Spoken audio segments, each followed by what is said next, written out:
ဟုတ်ကျွန်တော်အခုဟဲဟိုလေးစဲရနေရန်ကုန်ကဧည့်သည်တွေကိုကျွန်တော်ကြိုတယ်ကြိုပြီးတော့မှဘဝတန်တရားတရားတွေပို့တယ်ဘဝတန်တရားမှာကျွန်တော်ဓာတ်ပုံတွေရိုက်ပြီးတော့တောင်ကြီးကနေ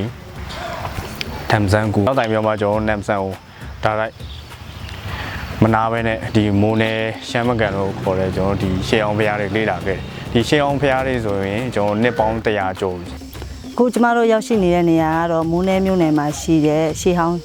ဘုံကျောင်းတစ်ကျောင်းပဲဖြစ်ပါတယ်နှစ်ပေါင်း150ကျော်ပြီဖြစ်ပါတယ်ဒီကျောင်းကတော့ဒီကျောင်းကိုလာလေ့လာခြင်းနဲ့ဆိုရင်တော့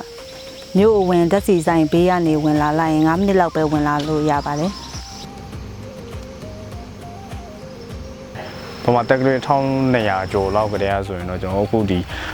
1360နှစ်ပေါင်း100ကျော်သွားပြီပေါ့နော်နှစ်ပေါင်း100ကျော်သွားပြီဆိုဒီမိုးထဲမှာရှိတဲ့ဒီရှေးဟောင်းစီဒီတွေဘုံကျောင်းတွေကိုမပြတ်စီအောင်ဒီဆက်လေးလာလို့ရထိန်းသိမ်းတင်တယ်လို့လည်းကျွန်တော်ထင်အခုကျမတို့ရောက်နေတဲ့နေရာကနမ်တိန်ချောင်းရဲ့ဘေးတနေရာပေါ့ဒီချောင်းကအဓိကလာကြည့်ရတဲ့အကြောင်းအရာဒီ